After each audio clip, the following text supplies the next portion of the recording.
Gene Jackson here, and we are on the road to Crossroads Clash, April 25th, Crossroads Arena, Corinth, Mississippi. The biggest EPW event of the year, each and every year. And this year, the purebred athlete, CJ Thomas. You gonna be there? I'm not gonna be there. That's a stupid question, Gene. And honestly, you're stupid and fat for asking that. And the people at home who are coming to the Crossroads Clash, I got one thing for you. All right, I don't have an opponent just yet, but I promise you, anybody in attendance can walk in that ring and take me on, mano y mano. So if you're man enough, and if your BMI is not above 25, step between those ropes and take a butt kicking from the chic physique, the purebred athlete, big macho machismo himself, CJ Thomas, and walk home with broke bones, broke back, and a broken ego. And that is a CJ Thomas promise.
Hey everybody, and welcome back once again to Inside EPW. I'm Gene Jackson, and this time around, it's our special Countdown to Crossroads Clash 2026. Throughout this show, we're going to go back and take a look at some of the great action from last year's Clash. We'll also be joined by Neil Taylor, who will give us some insight on not only last year's event, but what we can expect from this year's as well. Plus, I'll be talking to numerous EPW stars who will be on hand in Corinth on April 25th. And we'll also see some things from EPW television recently that are sure to shape this year's event and make it our biggest one yet. So that's enough from me. The countdown to EPW Crossroads Clash begins now. What is this? What's he doing out here? What is he doing? He's not in a good mood. I don't know what he's doing. Case Swiss is coming out. I don't even know what's going on. He's not supposed to be out here. Look at him. He's not happy. I don't know what his problem is, but I guess he's got something on his mind, and we'll find out what it is. Case Swiss is unexpectedly coming out here. It's not his time. Case Swiss. He took the mic from Jack's Rock. He shoved him too. Sit down and shut your... He told me to sit down and shut up. Wow. Case Swiss not very happy for some reason. Sit down and shut his mouth. Man, he's not even supposed to be out here. Not on my, is it on your sheet? Nothing. Corinth, no. I'm glad you're excited, but right now is my time, and you need to be quiet.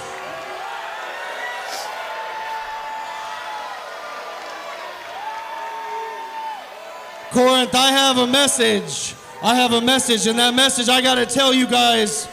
You are in danger. You're in danger right now. Let me explain to you what I mean. If you guys would just shut up, I can explain.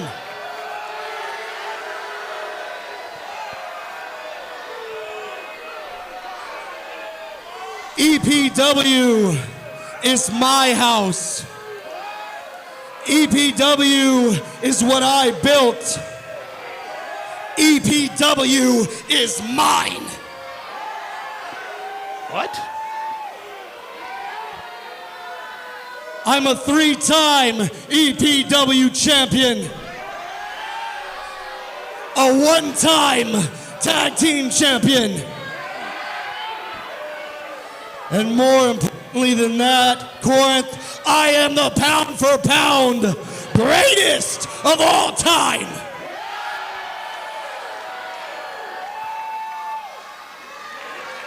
I said you're in danger, Corinth, and this is what I mean. I'm in the middle of this ring and they stuck a live mic in my hand, so I'm about to say something. And there's nobody here who can protect you. There's nobody here to defend you. There's nobody here that cares about you. Don't want me. You guys need protection from what I'm about to say. Because I'm the guy that everybody in that locker room wants to be. They all try to be me. When they tell you how great they are, when they tell you to revel in their greatness, when they tell you that they are the best EPW has to offer, they're thinking of me. They're thinking of me and all that I've done, and they're trying to steal from me. Just like all of you people know when they do that, they're talking about me.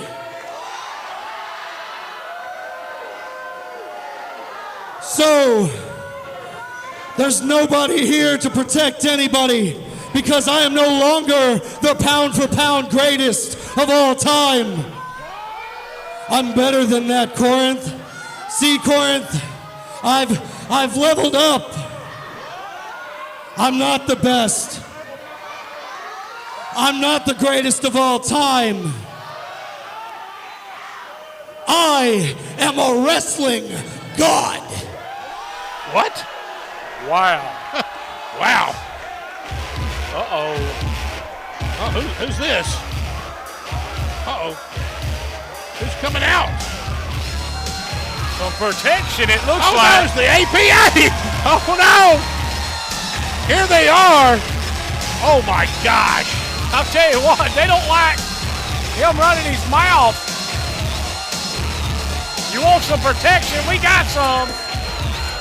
Man, I'm telling you, you never know what's going to happen on EPW, and it proves it right here, right now. Afraid Chase Swift may have been off more than he can chew about saying there's no protection around here. Man, I mean,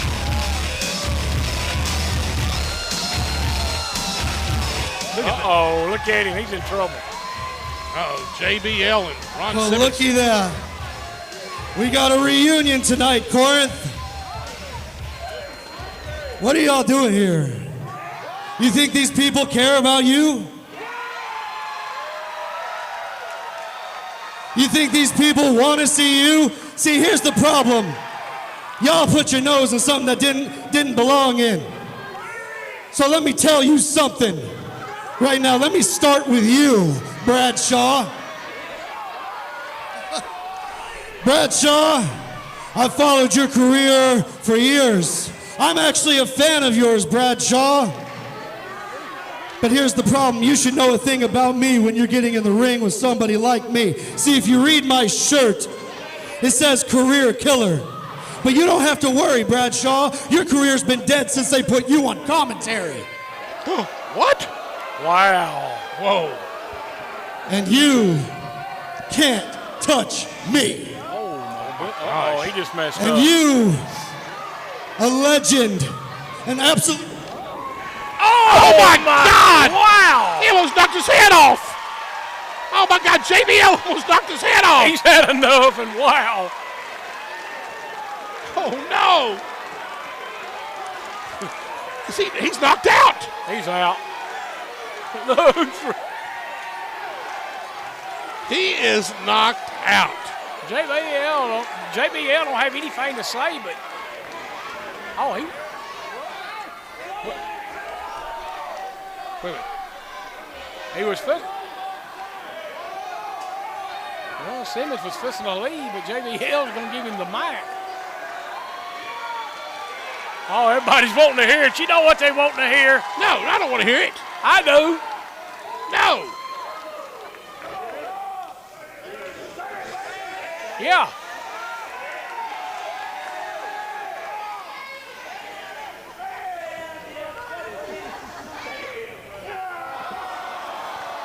Come on. Do it. No. He's telling you, do it. It's time he's got to do it. Does the people want to see it? Yeah, they want him to see it. Yeah. You know. They say you got to.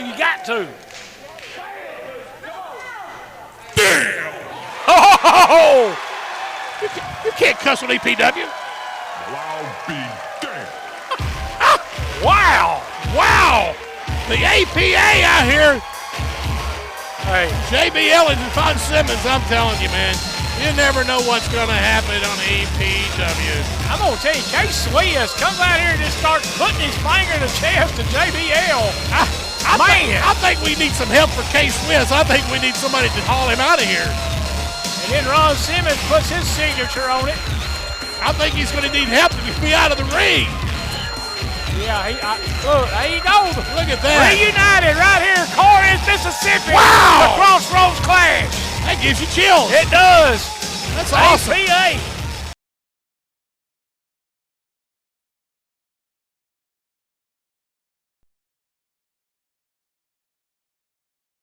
Hey everybody, EPW Wrestling presents the Crossroads Clash. When? Saturday, April 25th at the arena at Corinth, Mississippi. Tickets go on sale now at epwwrestling.com. So let me just tell you again, that is in Corinth, Mississippi. Mississippi. Just because I wanted to say that. I am so excited to be there, guys. I am going to see some old fans, some new fans, and I absolutely love this part of the United States. Why? Because it was my old stomping grounds. So come see me at EPW Wrestling, April 25th, and don't be late.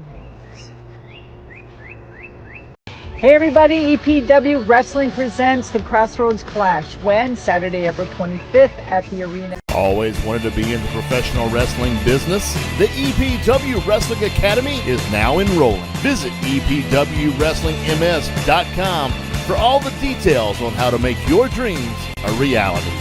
Do you have what it takes?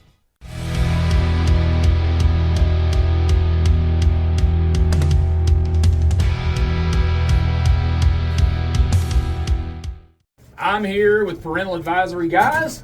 Every year, it's the biggest show of the year for EPW.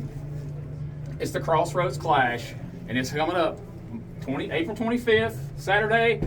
Are you guys psyched? I'm so excited. We're back at Crossroads Clash in Corinth, Mississippi at the Crossroads Arena. And it's confirmed that me and Dakota, Parental Advisor, will be live in action. And we are still trying to make our way back to the tag team champions that we were cheated out of. So whoever tries to step up, we are ready for a fight. And we want a fight in Corinth on the April 25th. Folks, Parental Advisor is going to be there. Get your tickets because we want to see you there too.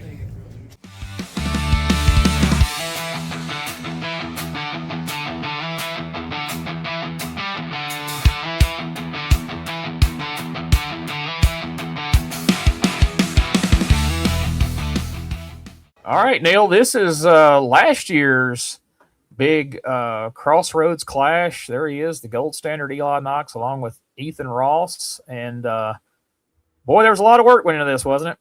Man, this was a interesting show because it was actually our of course we were filming it, but it was also our first try at live streaming a show. So we live streamed the Clash to our EPW premium members, and there's nothing like doing something live, especially when you have a bunch of production issues. Yeah, that's how you learn, I guess. But boy, it's nerve-wracking. Oh yeah, man. How far has Eli Knox come from this? Oh man, I was thinking that. I was skimming through some of these matches the other night, and just amazing how far a lot of these guys have come, but Eli especially. Yeah. Man, check out this crowd. That is incredible. Man, that was just such a cool night all the way around. Just everything about it, the crowd, the being there in that building, and you got guys like this. You got Enzo there. You got the freaking APA, which we're not gonna talk over it, but on this show this week, people are getting a chance to see Swiss tie up with the APA. Let's see what Enzo's saying. Everybody knows. Everybody knows. Everybody knows. Everybody knows. Everybody knows. Everybody knows. Everybody knows. Everybody Jeez. knows. I don't remember seeing this when I watched it on TV. Some of them may have been. Some of it may have gotten cut. Yeah. Might have cut about 6 of those. Everybody knows out at least. Everybody knows. Is he stuck? He sounds like a record. Everybody knows. No, it's. Hang on. I'll tell you the story behind this in just a second. Everybody knows that I am a certified G and a bona fide stud, and you can't teach that. So the story behind that is, of course, he's got some. He actually does like some. He has like a music background where he like does some singing or rapping or something. Yeah. So we had trouble that night with having entrance music being played across the PA. We had issues with it, and we had worked through the show while we were producing the show, trying to get it fixed. And of course, Enzo's coming up, and I'm like, man, we got to have music for Enzo. What is the deal? I checked the back of his pants out, but and we didn't get it fixed. And then I look up, and he's standing behind me, and I'm like, Zoe, brother, we don't have any music. We're having issues. He goes, you don't have any music? I was like, no. He said, can somebody get me a mic on the stage? And I said, yeah, we can do that. He said, I know how to fix it. So he just went out there and sung himself to the ring. And by the end of it, here in a few minutes, you'll see I think we actually got the music rolling. But that's that's why he sung himself to the ring, because we were having issues with the music. Well, that's a professional there. I didn't really spend any time around Enzo at all. Like, I crossed paths with him once and shook his hand, but how was he? Like, a lot of people asked me after the show, like, is that guy cool? Is he a jerk? I'm like, I don't know, man. I didn't have any interaction with him at all. I didn't really have much interaction with him till the show was over. So I went through I actually went through James Ellsworth to get the deal done to get Enzo there. And I never had a word of communication with him before the show, leading up to the show, weeks before it, nothing. So we had, got arrangements for his hotel and travel and everything. And we're going to go send somebody to pick him up. And they were like, James called back, and he was just like, you don't need to. Enzo got his own car. And I'm like, got his own car? He said, yeah. I'm like, am I going to have to pay for this car? And he was like, no. He said he likes kind of being in control of himself. And I'm like, okay, that's fine. And I'm like, he's going to be there on time. Oh yeah, he'll be fine. So sure enough, he was there early, on time, did the meet and greet. Man, he was incredibly busy for the meet and greet. And I got to, when I settled up with him after the show, we got to talk a little bit. And he was super cool, super easy to do business with. And he'll be somebody we see back for too long. Well, that's cool. I'm gonna try to get Rosie there next time he's there. She was an Enzo fan when he's in WWE, and she wasn't where she could come that show, and she's kind of still not able to because of her dad's health and whatnot. But she was bummed out that she wasn't gonna get to go meet Enzo and the APA. And I was like, well, don't feel bad because I didn't meet either one either. So. Yeah, I did. I managed to squeeze in a picture with Enzo when the show was over. But no, I didn't really see him or talk to him a whole lot before the show started at all. Well, like you said, man, the meet and greet was popping. Like, everybody had lines at their tables, and nobody was sitting there like Virgil. Like it was pretty awesome. Well, the how cool was the APA meet and greet? Like we had the door, we had the whole 9 yards. I just thought that was super cool. Dude, when I walked in and saw that, I popped for that. I saw it like, holy shit. Because, man, that's something like a lot of people underestimate, like these conventions and even like pre-show meet and greets and stuff. Like any little thing you can do to put like an added touch to it to make it unique. Just like, I mean, Brutus had a barber shop at one of the WrestleCays, and people, I'm sure, who probably wasn't big Brutus fans, they were still lined up just to get their picture made on that set with him. And man, to have that in the background, I saw that. I was like, dude, that is so freaking awesome. I'm just a big fan of that. It's just super cool. And the only regret I have is I didn't get them to sign the door. And if I'd have got them to sign the door, I probably would have just kept it. Yeah. Yeah. I don't know what the hell I'd have done with it. I ain't got no room for it. But I probably would have kept keep up with. But yeah, somebody probably would end up buying it off of me. But that was probably the one regret I have. I wish I got them to sign it. Yeah. That was such a, man, I mean, when you first announced, you announced JBL first, right? Well, actually, JBL and Ron Simmons they were the last announcements we made. So initially what I wanted to do was do a bigger show and just, a couple of headliners, and that's what we're going to do. So we had Enzo and we had Heath Slater and we had James Ellsworth. Well, I really don't even remember how it came about, but JBL was open on that date, and I was told that I had a really good chance. Check out classic Eli Knox right there. How great is that? But my chances of getting John would be better if I got Ron also, because they don't get to see each other at the time. They didn't get to see each other a whole lot. So I was like, well, as long as it makes sense financially, and I got shot a price, and I was like, oh, wait a minute. So ended up having to talk to a couple of folks that went in, the silent partners on the show, and man, we got it worked out. And JBL and Ron Simmons, they were actually the last two people we announced for the show. Yeah, I remember you announced JBL, and I can't remember if I messaged you or Gary, but I messaged one of y'all and went, holy shit, that's a big get right there. And whoever it was, it may have been Gary, I don't know, said, oh, wait, it gets better. And then like a couple of days later, it's like APA reunion. I was like, holy shit. Like, wow, that is awesome. That ain't something you see every day. And then to have that, that door there for the background, the whole setup, like, man, that's unique, dude. That's the kind of stuff you want, people spreading around going like, oh man, we went to the big Clash show last year and APA was there and they had the whole setup and everything. Cause that's, again, that's stuff that you can't just get anywhere. So that's cool. Yeah. I don't even know who, that obviously is low hanging fruit. Why would you not do the door and the whole setup? But I don't even remember exactly who came up with like, hey, why don't you do this? And I don't even remember how that came about. It may have actually been somebody that a guy named Brandon that works at the arena.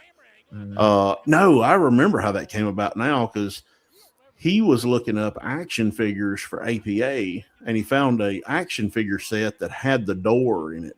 Oh, and we got to talking, and he's like, yeah, you ought to set it. He said, yeah, you ought to have an APA door and everything for this. I'm like, have you got a door? And he said, oh yeah. He said, I've got a bunch of stuff like that in my shop. And I'm like, dude, we're going to do this. And just so happened I had a poker set that my wife had got at a Christmas party, and that had literally been in my office and never been opened. And I was like, perfect. We got the playing, we got the cards, we got the poker chips, and then we're going to have this door, and a round table was easy. And that's kind of how that came together. Good stuff, man. Look at this. Enzo's a house of fire, as they say. Oh, yeah. I still like the fact that he's got the doo-doo emoji on the back of his shorts. It's pretty funny. Our old friend Kevin would be a big fan of that. Oh, yeah. Lord, old Boris. The Nation.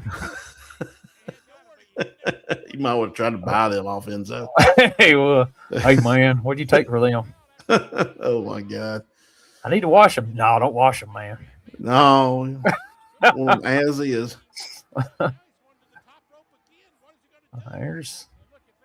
There's Ethan Ross up on the looking rather dapper with his pink shirt on.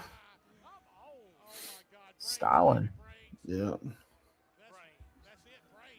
It's hard to believe that the order has been going on this long. When I was pulling this clip, I thought, dang, I forgot the order was a thing all the way back then. Like, yeah, the first, I think the first time that when the order was kind of getting its legs up under it was when we had Eddie Edwards in from TNA, and he was a part of the system.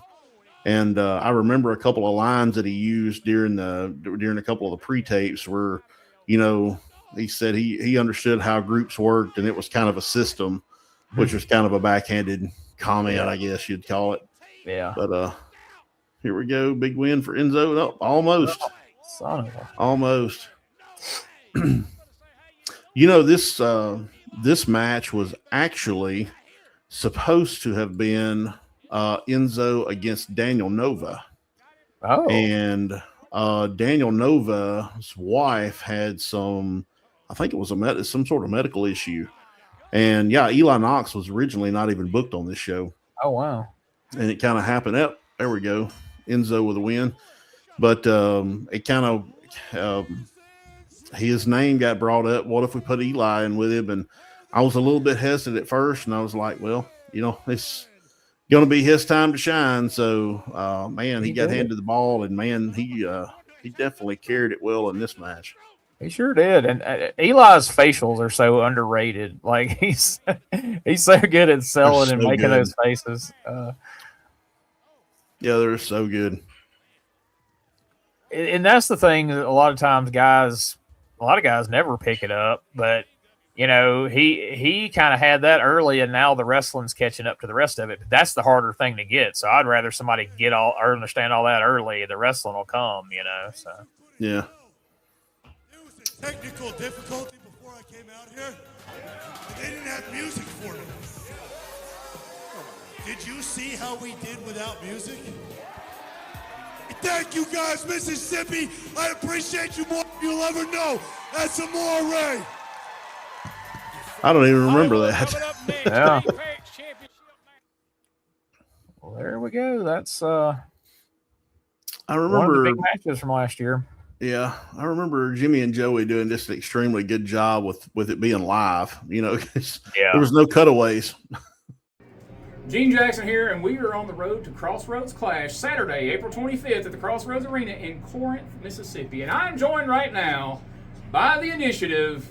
I know you guys are going to be there, but recently, things... Things what?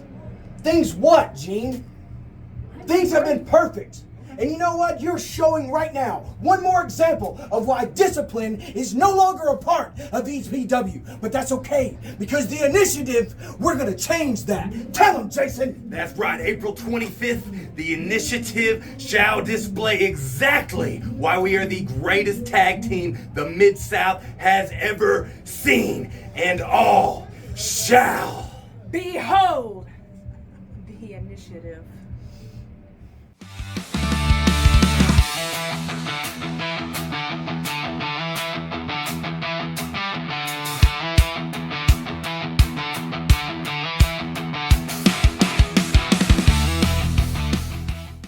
Hey, we've seen some great stuff so far here on the Countdown to Crossroads Clash.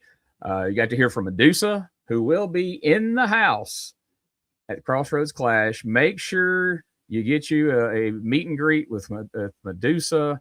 Maybe you remember her better as Alundra Blaze. You don't want to miss that. And, of course, we know the Godfather himself is going to be there. Man, don't miss that. He's been so many great personas over the years. The Godfather, Papa Shango. He was Kama in the Nation of Domination. You want to get out and make sure to meet him as well. Also, we saw and hear what happened last year when the APA got back together and showed up at EPW. That's right, Bradshaw and Farouk, or if you prefer, John Layfield and Ron Simmons, whatever name you want to call them, they showed up and they took care of business right there at the Crossroads Arena last year. And so we've heard from a couple of tag teams. We heard from Parental Advisory. We heard from the Initiative. But right now, I feel the need to talk about something. I don't know. I wasn't real comfortable about when this made its way to TV. There had been some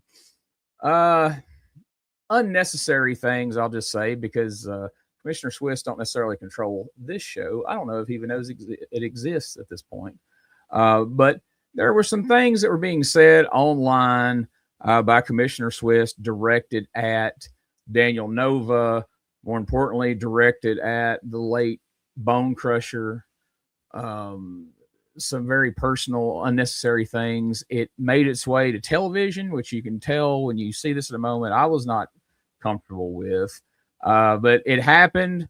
There's no way to avoid it. So I'm pretty sure this is going to come to a head pretty soon, and it may just happen at the Crossroads Clash. But right now, let's take a look at when things kind of came to a head with Commissioner Swiss and Daniel Nova. Daniel Nova, I know you're here. So let's not play any games. I need you to come out here right now like a man you claim to be. Come on, Daniel, face me like a man. Come on. K-Swiss is on a tear here, Joey. I mean, we know there's been... now you're scared. You talk big on social media, but now you're scared. Not so tough now, just like your father. Oh, no. I was about to say, there's been some personal jabs being taken on social media lately and found its way. Daniel! Well, there we go.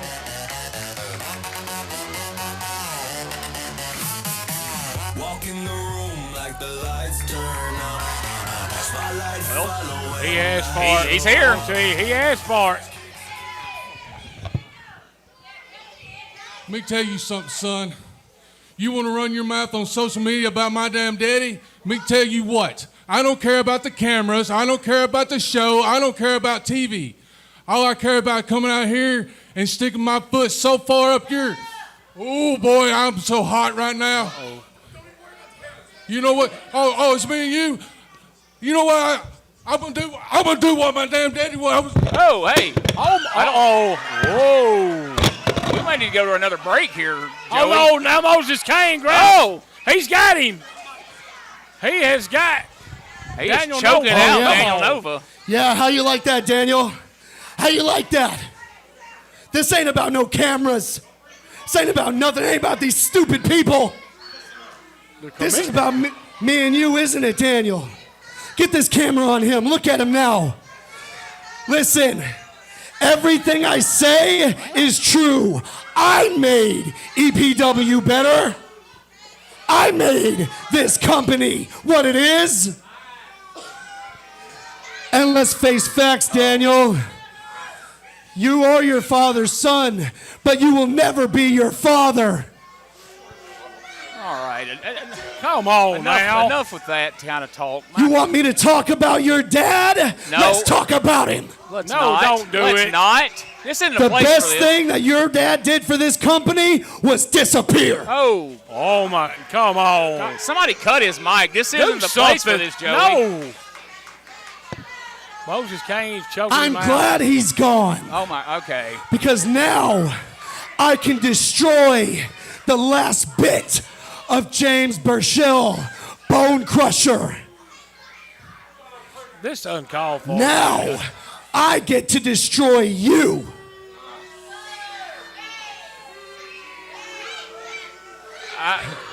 Joey, this is something Remember else. this, Daniel. Look at me. Remember this. I will always be better than Bone Crusher. All right. Now, this isn't wrestling. Come on This isn't now. called for. This is very personal.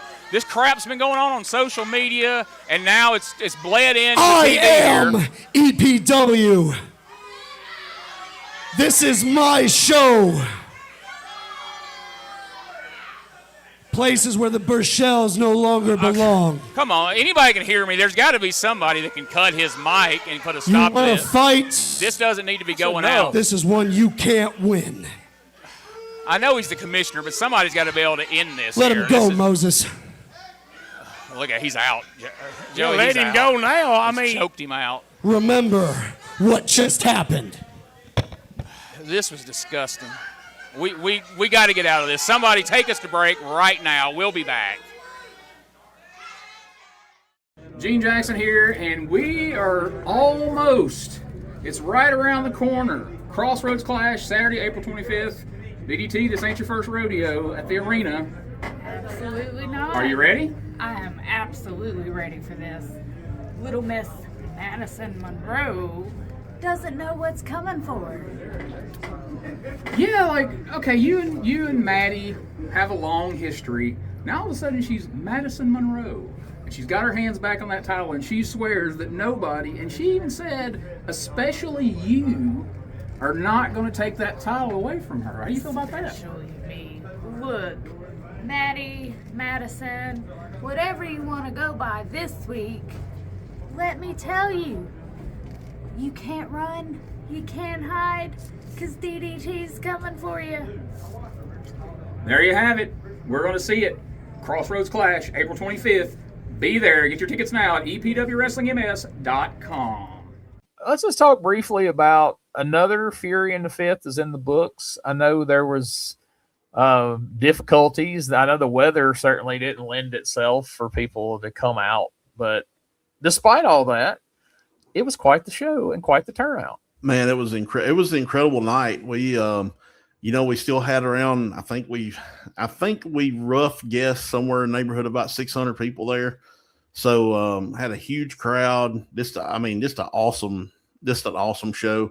The drama started about 8 o'clock that morning when I wake up to text messages from Tommy Dreamer about how he was supposed to have landed. He was supposed to have landed in Atlanta, or supposed to have landed in Memphis at like 9:30 that Saturday morning, and he had already been delayed twice. And it just kept getting delayed. Finally, they were going to get off the ground at like noon, and then he was going to be there at like I think it was like 1:30 Central, and then it got delayed again. And finally, the flight just got completely canceled. Wow. So if that morning I'd have knew what was going to happen, if I'd have cut out driving and just went and got him, he would have been there. And that's how much time had passed. But ironically, the Andersons, who flew in from Charlotte, who were a little bit further east than Tommy was, managed to make it there with no issues whatsoever. Richard Holiday, I think he was delayed twice, and he ended up getting in about 3 hours later than he was supposed to. But they all made it. But Tommy didn't have that good of luck as everybody else did. Good Lord, Ben Bishop is a large dude, man. Like, I always knew he looked super tall, but when you're standing there next to him looking up at him, like, good grief, man. Like, you'd never met him? No, I haven't. Really? Yeah. I've been around him a few times. James Ellsworth trained him, and he was actually a part of the very first Clash. Like he was super, super green. And he was a part of the very first Crossroads Clash Battle Royal for the Crossroads Cup. And I had already had the card was already made, and we didn't really have a spot for him. But somebody that's 6'12", you kind of make a spot for. So it was like, well, we can put him in that anyway. So but yeah, Ben's a great dude. We've had him in a few times, and I love having been around. He, all the goofy stuff he does on socials, with the Shindy promoter and all that. Well, that's right up my alley. Oh yeah. As soon as I ran into him, like, dude, like the stuff you do on social media is hilarious, man. Like, please keep that going. He's like, oh yeah, most definitely. Yeah, he. I think they filmed some stuff at Fury that he's actually going to be using. I know him and Richard Holiday filmed some stuff, and I think him and our buddy Roman filmed something I think has already been posted out there, which was pretty funny. Which it's hilarious, some of those things that he films, because it's stuff that we've all dealt with. Yes. Like the one Roman was in where he walks up and he's just trying to talk to Ben and won't buy anything, but he's still trying to talk to him. Like, I don't know how many times I've worked merch tables with people and they walk up and do that, and they're trying to be nice, but they're trying to get them to buy something. Well, everybody except for Austin Idol, he wasn't very nice to them. He was just like, "Hey man, you got any money? You gonna buy anything?" If they basically said, "Well, I don't have much money on me," he would just completely shut them off. But so long, darling. Exactly, that was pretty funny. But yeah, it's funny that the stuff he films is stuff we've all dealt with at some point or another. Yeah, that's the great part about it, is it's all rooted in real stuff that happens every single weekend on wrestling shows. So that was interesting. And man, how great are the Andersons, man? Poor Arn had to have taken a picture with every single person in the dressing room, myself included. God bless him. Bless him. Somebody saw my picture and like, Arn didn't look happy to take a picture. And I was like, buddy, there's 500 pictures floating around from Saturday night. He don't look happy in a damn one of them. Like, that was probably 498 of the pictures he took that night. Yeah. I was like, but that's his face, dude. Like, yeah.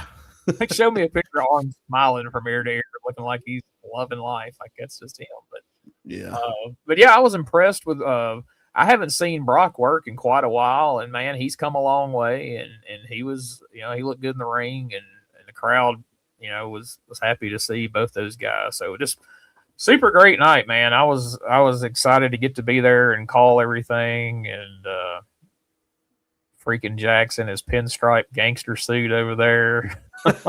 He was styling, wasn't he? Styling, yes. He's like our Michael Hayes. You get a fanny pack on him, man. Oh my God, yeah. I had to find him a fanny pack and a hat. Yeah, yeah, he can pull the hat off too, for sure.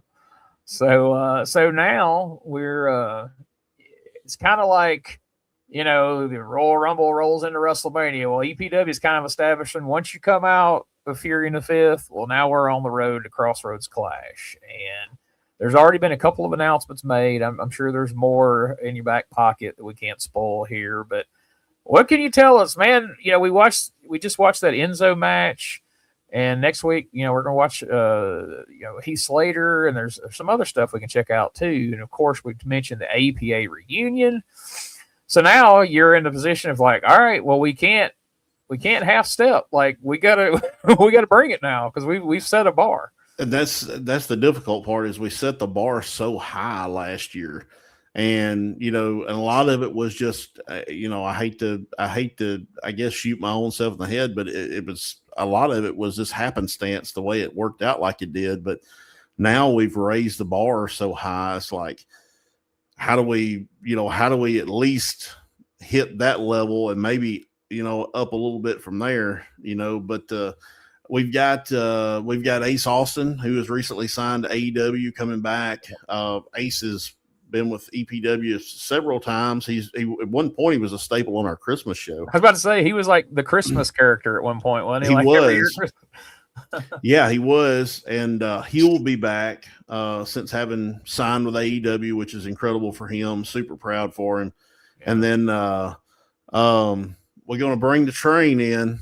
The Godfather, the WWE Hall of Famer, the Godfather, is going to be with us at Crossroads Clash this year, and I'm especially looking forward to that. We're really brainstorming some ideas of what we're going to do there, and I promise you, it's going to be entertaining.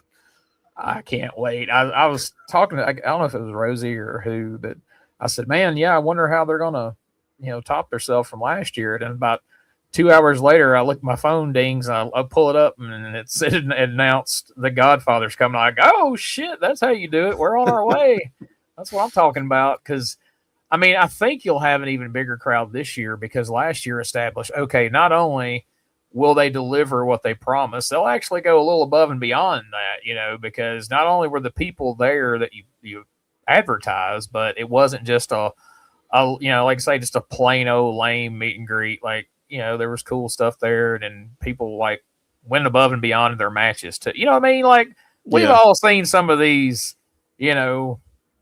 big names that come in and just kind of, phone it in and walk, just kind of, I'm here. You got your autograph earlier. That's enough. I mean, all those guys worked hard, put on great matches, and elevated the EPW talent in the process. I mean, just like you said, like Eli went from not even booked to being in a match with Enzo and looking great in the process. So, and that's lesson, kids. Keep your phone on and don't get all sour if you're not booked on a show, and don't go whining on social media, because you never know who can't make it, and you may be next on the list to call. Like, oh, wait a minute, what's that he posted? Oh, he was talking. Okay, never mind. On to the next guy. Yeah. So, and that could very easily happen with me. Very easily. Oh yeah, I said that for a reason. It wasn't. Yeah, I know you. But yeah, man, it's just this year we've got a top last year, and I think we're gonna do that. We've got I know that we're beefing up the production and the presentation quite a bit this year.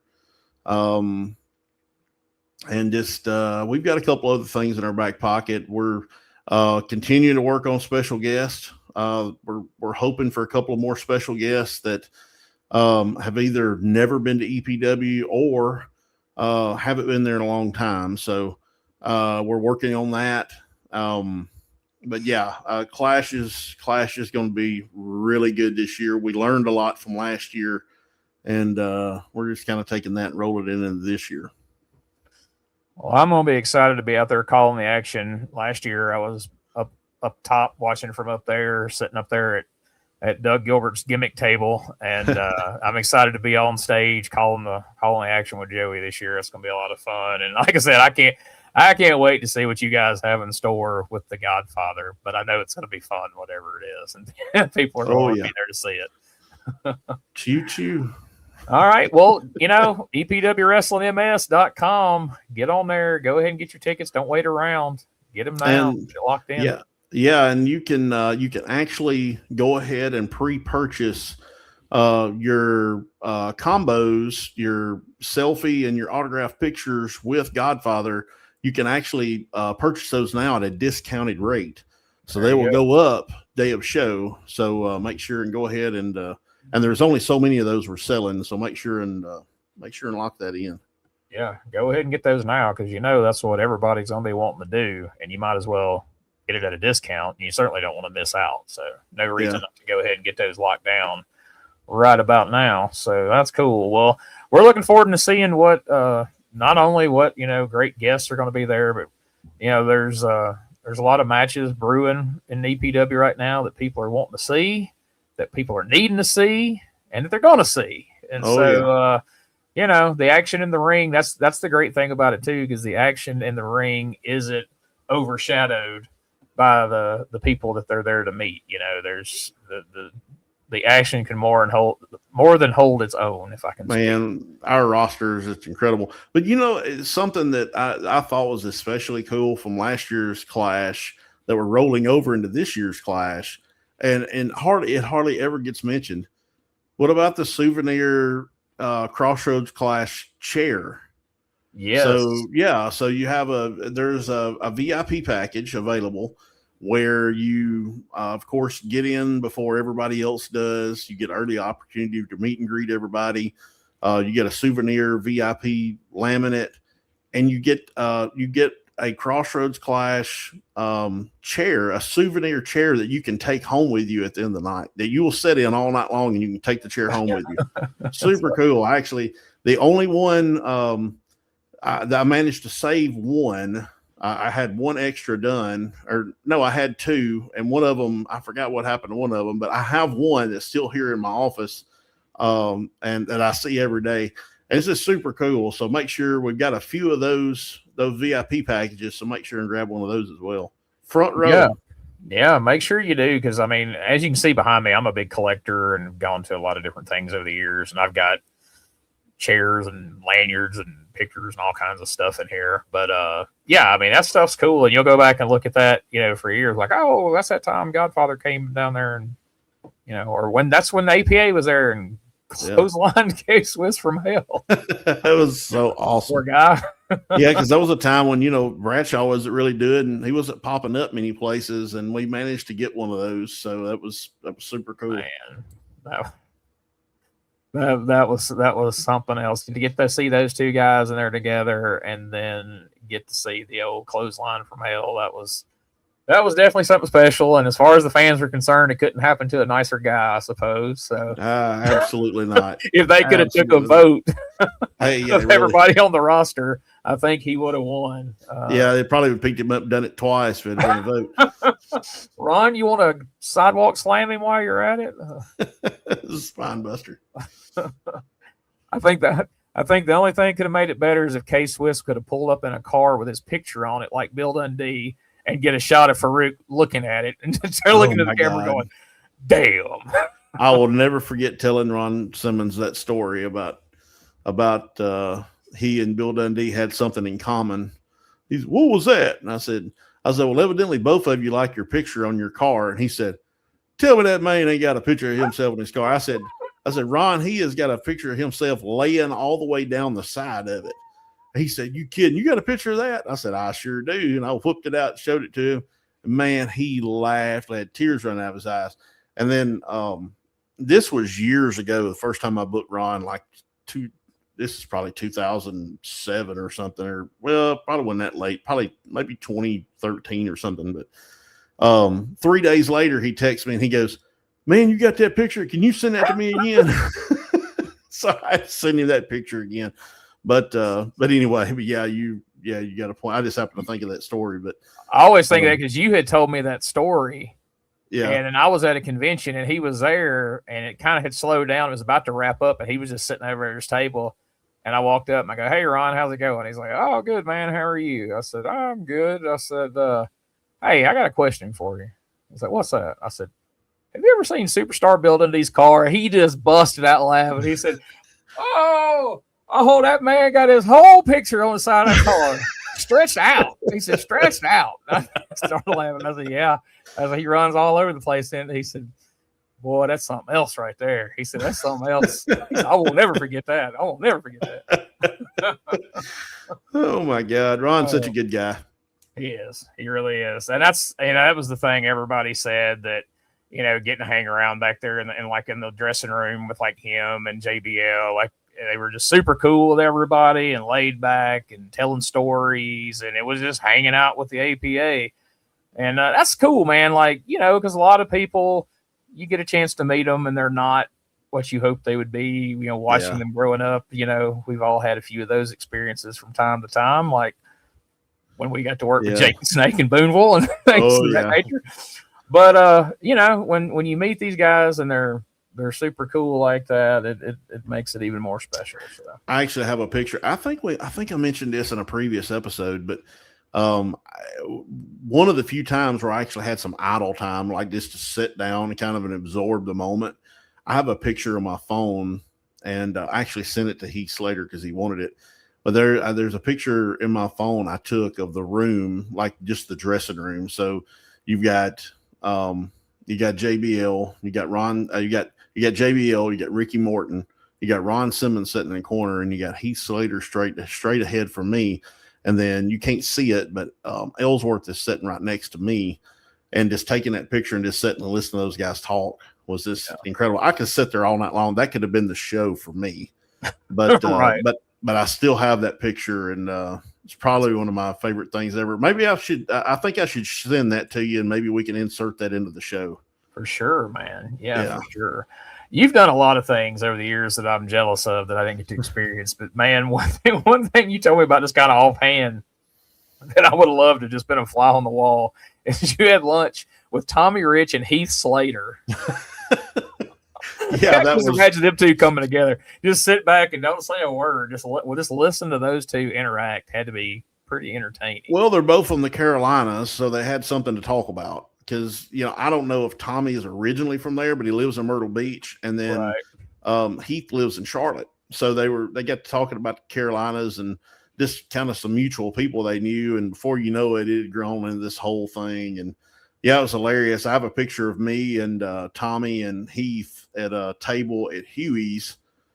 in Memphis, actually it's a block over from the TV5 studios. Oh wow! And but I have a picture of us sitting there eating lunch, and at Tommy's request, Tommy, come here, I want you to take a picture and send it to me. I was like, oh yes sir.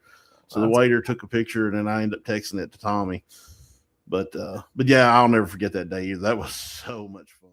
Gene Jackson here, and I'm joined by the EPW Women's Division Champion, Maddie Monroe, and I just had an opportunity to speak with DDT, and she's hot on your trail, and she says Crossroads Clash, she's looking for that belt.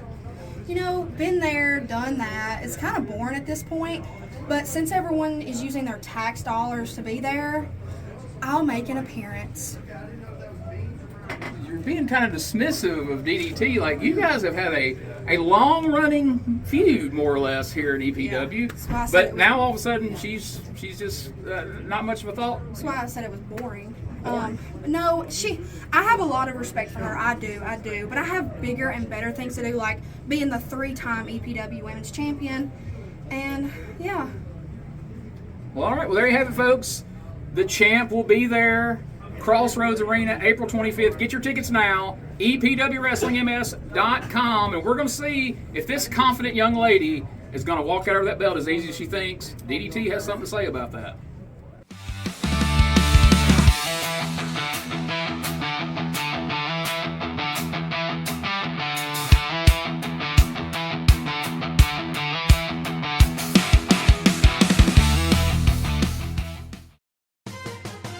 Relive the glory days of Memphis wrestling with the Retro Wrestling Review USWA podcast. Each week, we go back in time to review USWA Championship Wrestling from the 1990s, episode by episode. Join us for watch-alongs, behind-the-scenes stories, and exclusive interviews with people who were there and lived it. Whether you grew up watching it or you're discovering it for the first time, this podcast is your ringside seat to Memphis wrestling history. It's all a part of the WrestleCopia Podcast Network. Listen now at USWApodcast.com.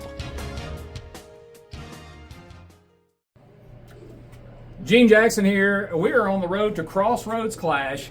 Nobody else, none of the other announcers here in EPW have gotten a chance to speak with this man right here, Moses Kane. I'm going to be the first announcer that's going to get a chance to talk to the big man. Moses, Crossroads Clash, Saturday, April 25th, Crossroads Arena in Corinth, Mississippi. Do you have any idea who you're going to be taking on at the Clash?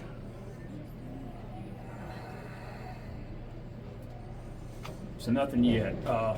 Has Commissioner Swiss maybe told you somebody that's, rubbed him the wrong way that he's going to sick you on? He likes doing that.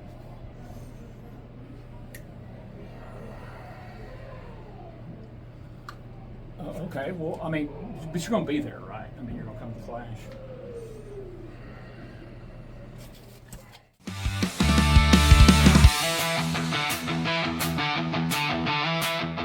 Well, as you can see, Moses Kane, not a conversationalist, not a man of, well, you hear people say not a man of many words. He, so far, is not a man of any words. But I think next time we need a comment from Mr. Kane, I will allow Jax or Joey to take that assignment. I had enough of him right there. A man that has had a phenomenal year the past year in EPW is Dorian Vane. He's the current EPW heavyweight champion. He's the centerpiece for Hollywood Jimmy's order. And he's been on a tear. And we're going to talk a little more in a few moments about what's been going on recently with Dorian. But if we go back to last year's Crossroads Clash, Dorian took on the one-man band himself, Heath Slater.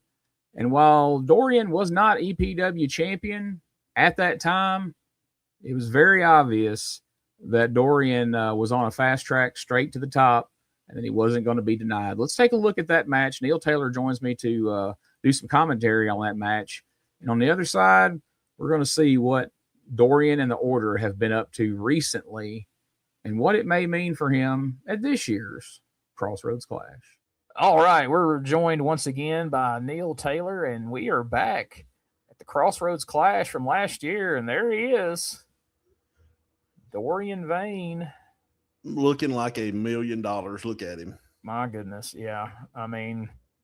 I've said this many times before. Like, nobody really knows exactly what it is, but whatever it is, you're looking at Dorian has it, man. and he's finding it more and more. Like, we talked about the improvement of Eli Knox. I mean, look at Dorian, like how far he's come in, the past year. Just every time he shows up, he's stepped up his game, be it in the ring or on the microphone. He's really been blowing everybody away recently. Man, some of really those found himself. Some of the promos or the interviews, what have you, that he's pulled off in the last couple of months have just absolutely been incredible. Yeah, I remember in particular the one he did the night of the NWA title match with Silas Mason and Aaron Roberts. And he kind of mixed in like his real history in the military and all that. Like, man, you could just feel that coming through the screen. Like, we could feel that over at the table, but I made it a point to watch it as soon as it came back, out on TV. And I was like, man, it came through the screen just like it did in person. Man, it's one of those things where, like, I don't know if you've ever done an interview where you just really, really got into it and you just really felt it. Yeah. Like that's happened to me a few times, but you just really feel what's going on, and you could definitely tell that's the space that Dorian was in that night. He honestly believed and felt everything that he said that night, and it just radiated through the screen. That's when it's good, man. That's when guys can get in that headspace. That's when it's the best. Sure is, man. Heath Slater. I had first time Heath Slater been EPW TV.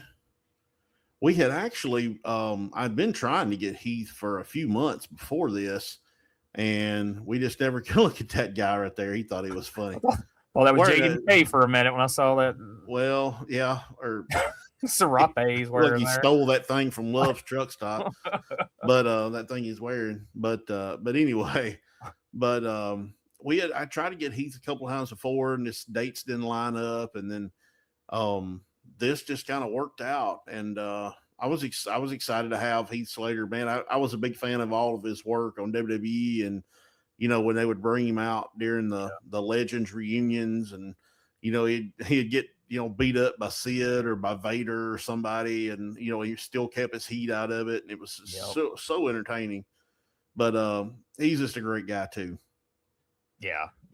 I don't know him well, but from what I know of him and a couple times I have been around him, just super, super great, down to earth guy. Like, you'd never know he was ever a big WWE superstar or anything like that. Just seems like just one of the boys in the dressing room. That's exactly what he is, and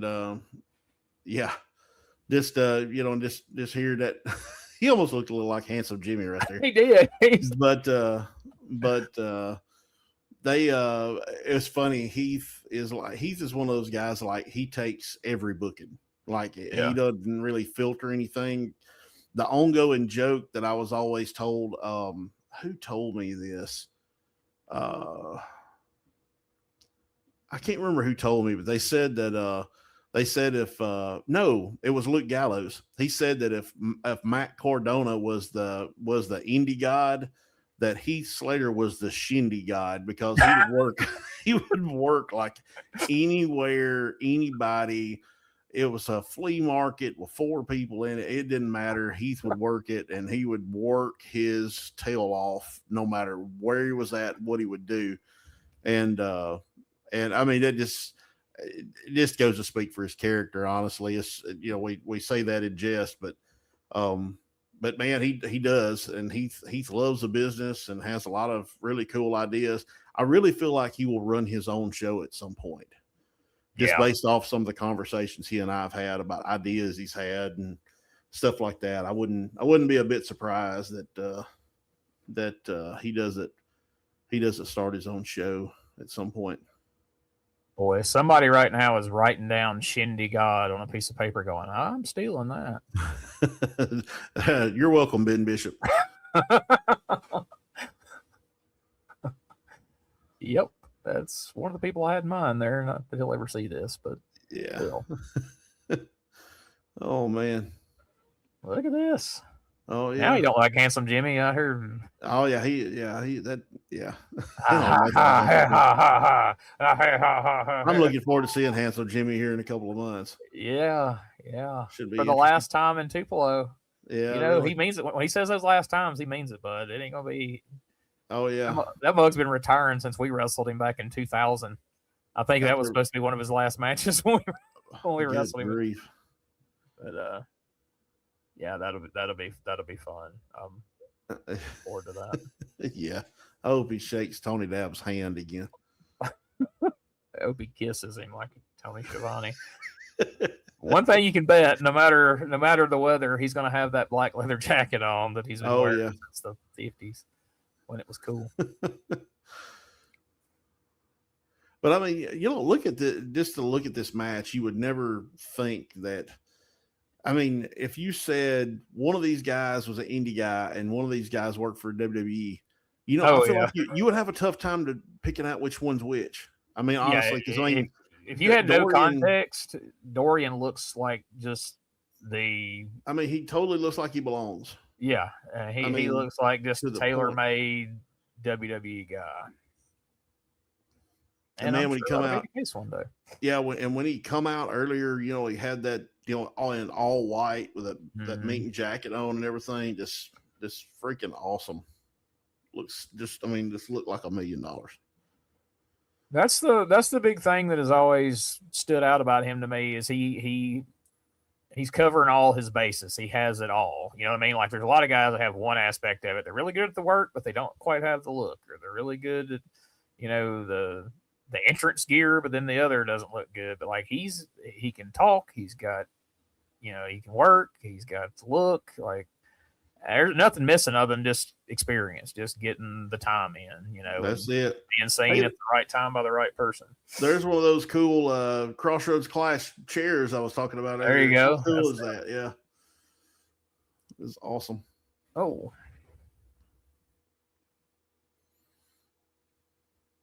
Man, I will never not be surprised by this crowd. It just looks incredible. It does. I mean, I don't know, man. I felt like such a pride for you guys just standing up there looking out across that and seeing, you know, what this has all become, you know, all the hard work you guys have put into it's, you know, paying off. So yeah. So big. Man, I hope this is going to look even bigger this year. I cannot wait. So this year's Clash, I can't wait. Uh-oh. He's the baby face. Nobody in the chair. Although Dutch Mantel's brother back there behind him may have slipped up trying to hit him.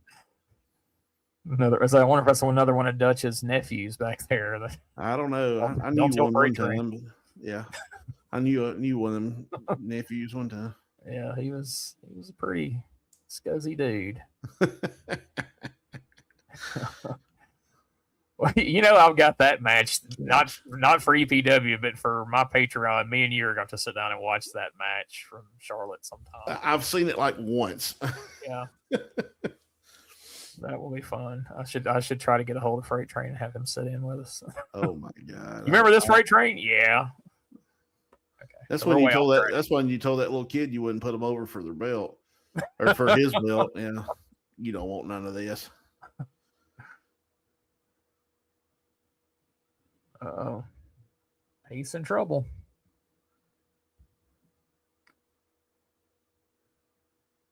And yeah. And those people did not like Dorian Vane. No.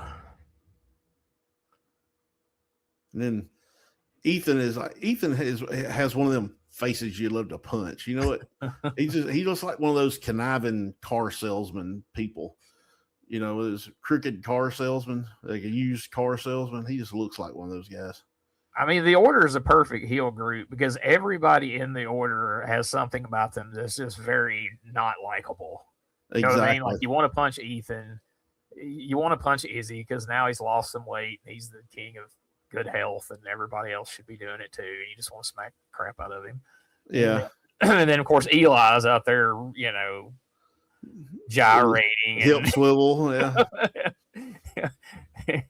and just, and then Jimmy's Jimmy, of course. So yeah. And then you're like, screw you, Dorian. You shouldn't be in that good a shape. I should be exactly in that spot right now. But Dorian is reminding them that they will never look like him. That's the thing. Yeah. And Dorian, man, a lot of people don't appreciate how big of a dude Dorian is. Dorian's like 6'5", weighs about 250. He's a big dude. Yeah, I mean, that's the thing. Like, he has everything that that they look for in a superstar, if you will. Exactly. Oh, quick roll up, almost. Oh. Nope, kicked out. Oh. Man, Heath is just working his tail off here too. Yeah, that's what I mean, man. Like, these guys, every one of them came with their working shoes on. Yeah, exactly. They came to work. They didn't phone it in whatsoever. But I'm sure it felt good for Heath because, like you said, Heath's just taking any booking that comes. Yeah. So, one night he's wrestling in a barn in front of 30 people and Mudlick or whatever, and then he's like, Corinth, Mississippi. I don't know, man. We'll see. And then he gets there, and this is what he comes to. He's like, oh yeah, we're doing it tonight. Yeah, I think we definitely put our best foot forward here. Well, words spreading. EPW's reputation is growing, and it's getting to be, a place that fans want to come see and wrestlers want to come get booked, and I mean, I hope got as good a TV coverage as anybody you can name. I mean, including I hope so, because I mean, it's weird when you're involved and you're creating this. You get kind of tunnel vision. You don't really get to look at the whole picture a lot of times, and I hope it is. I hope what we're doing is shining through, and people see it and want to be a part and enjoy it and all that good stuff. Well, and you can tell by how hard everybody works and how serious everybody takes everything. There's the signature move. I say he's using somebody's signature move there, but yeah, it's a little early, so I think you can get away with it. Yeah. 1, 2, 3. And Dorian gets the win over Heath Slater. That is incredible. And Ethan is psyched. I don't think Ethan's what's happening. Happier than Dorian is. That's what I say. He looks like he was genuinely like, let's get out of here before they change their mind. But yeah, man, incredible match. One of the this was really one of the matches that just really sold me on Dorian too. Because I was like, okay, this is his time to shine, his time to to do his thing and see what he can do. And man, he just went out and just rocked it with Heath Slater. And then to actually beat him, it was incredible. Huge win for Dorian last year at the Crossroads Clash, defeating Heath Slater. And from there, it was just straight up for Dorian Vane. He eventually would win the EPW Heavyweight Championship and has had a death grip on it ever since. No one, it seems, really was coming close to being able to take that title from Dorian. And then the problem, Aaron Roberts emerges, and it starts to look like there's somebody who might have Dorian Vane's number. The fans really started to rally behind the big man, the head of Bad Man Inc., who was always respected amongst the EPW audience, but they began to take a liking to him. And the Order, they took notice of that. They started interjecting themselves when Aaron got the shot at the NWA World Heavyweight Championship. That was something that Dorian did not appreciate. And so you could tell these two were on a collision course, and eventually we're going to have to meet, and that title was going to be on the line. Well, that day came a few weeks ago on EPW Wrestling. The match was scheduled. The main event was going to be Dorian Vane defending the EPW heavyweight title against the challenger, the Problem, Aaron Roberts. We were all fired up for it. The fans in the arena were fired up. It was time. And, well, fate seemed to have other plans. Or was it fate? Or was it the Order? Let's take a look at what all has happened recently between the problem, Aaron Roberts, and the Order. Dorian Vane of the Order with Hollywood Jimmy defending against the problem, Aaron Roberts. You don't want to miss this one. Get comfortable. Main event's up next. You see, this one goes out here to Aaron Roberts. You see, Aaron, there comes a point in time in a man's life when he's had to step up and be one. Unfortunately for you, it has to be against me. So next week, I'll be challenging Aaron Roberts to the EPW Heavyweight Championship. Aaron Roberts, unfortunately for you, I'm only going to get a little bit of pleasure out of this, because this will be the last time you ever get a championship shot out of me. Do you understand that? Because you're going to go to the back of the line, because you don't understand something, Aaron. You ain't on my level. I told you all before, I'm at an icon level right now. Can't nobody touch me. You see, here in the Order, we are at an icon level as well. You see, back in the day, they would probably call us the Four Horsemen. We would be right there at the level of them. We will rival them. See, we are the best that professional wrestling has to offer today. Without a shadow of a doubt. It is apparent in the championships that we hold exactly where we are today, exactly where we stand. Because, Aaron, I need you to understand something. There will be never anybody else in the world of professional wrestling like us. You will never be able to touch us. And that is an executive order.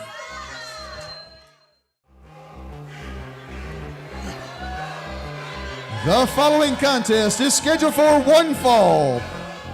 Introducing first, escorted to the ring by his manager, Hollywood Jimmy Blaylock.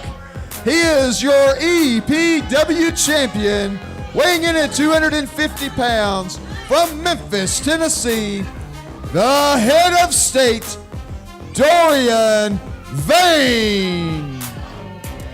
There he is, the heavyweight champion, and you know, you can say what you want, you can knock the Order, you can knock Jimmy, you can knock certain things about Dorian, but you can't say he's not an amazing athlete, he's not a great champion for EPW, and he can hold his own with anybody, but man, the things they have done to the problem Aaron Roberts in recent weeks, Aaron is looking for not only revenge, but he's looking to take that strap off his shoulder. And it could happen right now.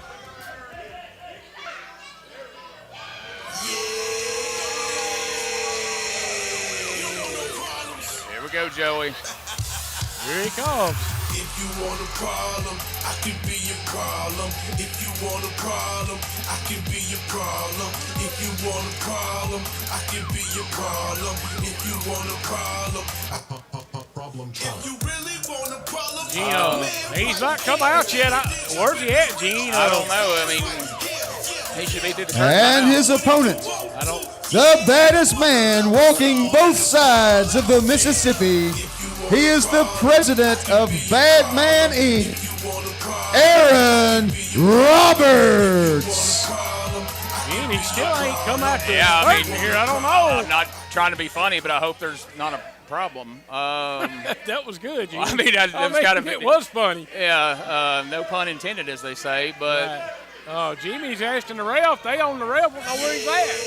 Okay. All right, we've reset. Maybe there was. Okay. And his opponent, the baddest man walking both sides of the Mississippi. He is the president of Bad Man Inc., Aaron Roberts. All right, Gene. Aaron Roberts, but still. If you can hear us in the back, if we can get somebody to go check on Aaron Roberts to find out what's going on here. Dorian is berating the referee, saying ring the bell. Ring the bell? Well, wait a minute. We don't have the challenger out here yet. How in the world? Hey, where is Aaron? Oh, they making the ref count. They've bullied the referee into making the count, even though Aaron Roberts has not appeared. We don't know why. He still ain't come out. The refs at the count of. Look at Blaylock. It's count of 5. Well, he's telling him to count, boy. Where's Aaron? I don't know. Something's wrong if he's not here, I can tell you. Oh, my gosh. No. This is supposed to be That was his shot. What? The winner of the match by countout, and still EPW champion, what? The head of Vane. What in the world? What is happening? Hey, which one of these rinky-dink cameras I'm on right now? See, I told you, Aaron, all these stupid people out here that you scared of me. It's the truth. You know why Aaron's scared of me? You know why he's afraid of me? It's because it doesn't matter what era of professional wrestling you put me in. I thrive in it. I'm the man. You put me in the AWA. I'm headlining with Nick Botwinkle. I'm headlining with Vern Gagne. You put me in world class. I'm main eventing with Yvonne Eric. You put me in Worldwide Wrestling Federation. I'm whooping Bruno Sammartino all up and down the garden. That's who I am. My name is Dorian Vane. You people should know it. I'm the hand that feeds you. I'm the reason why you people showed up today. That's why I'm the provider around here. Y'all need to understand something. I'm not like everybody in the back. I'm not like everybody in the back. Back in the day, guys like him, guys like that ref, guys like Michael Harris, they would have beat him up and took their money. That's what they would have did. But Aaron, guys like you don't belong in there with me. Guys like you are scared of me because I'm the man around here. And Aaron, back of the line to you, back of the line. And that is an executive order. Old school wrestling isn't just history, it's personal. On Retro Wrestling with Gene Jackson, Gene sits down with the legends, the wild cards, and the unsung heroes of the territories.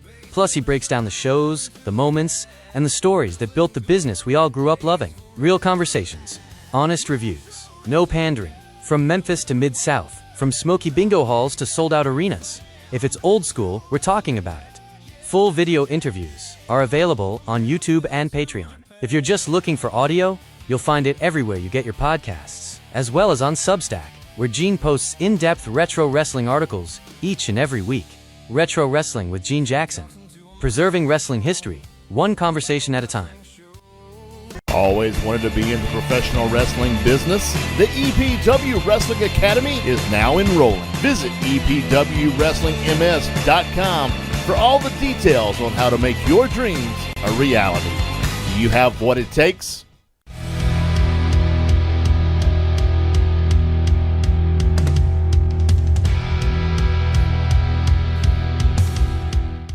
All right, you saw it right there. I mean, me and Joey Gross are right there at the announce table.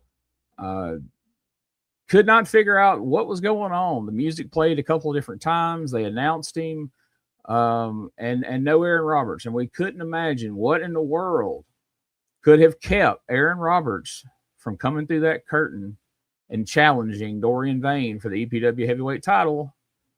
But then a week later, EPW received some footage that definitely shed some light on where Aaron Roberts was the day he was supposed to be challenging Dorian Vane for the heavyweight title. And if you haven't seen it on EPW TV, and if you haven't, shame on you, you should be watching. But if you haven't, let's go back and take a look at how the order made sure that the problem, Aaron Roberts, was not going to be challenging for the championship that week on TV. Hey man, where's it? Oh, y'all see there that right there? Right there. There he is right there. Aaron? Yes, sir. Is that Aaron? There he is right there. I'm so excited. That tip was perfect. That tip was perfect. Oh yeah. Get out. Get out.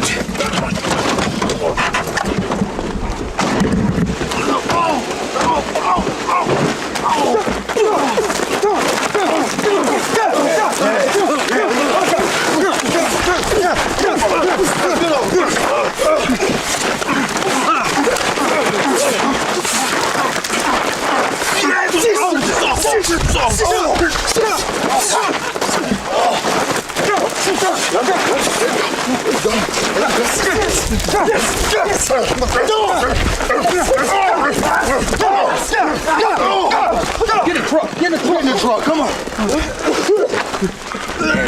Aaron. That's right. Okay.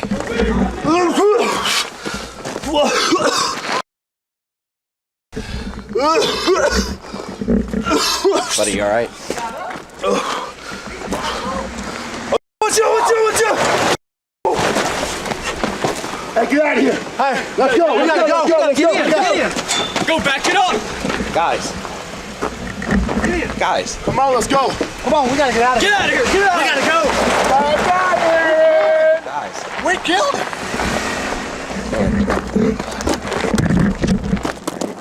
Okay.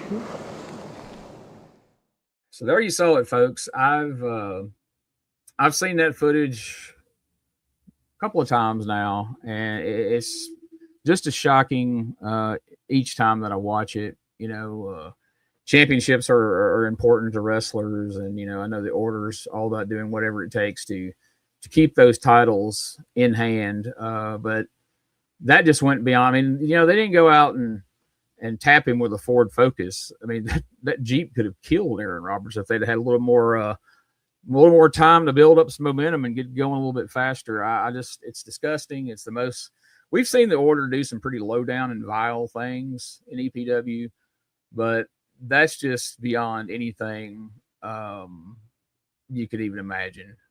And so Aaron Roberts getting hit with a vehicle and attacked by the roadside on the entire order, it would put most guys down for a very long time, if not for good.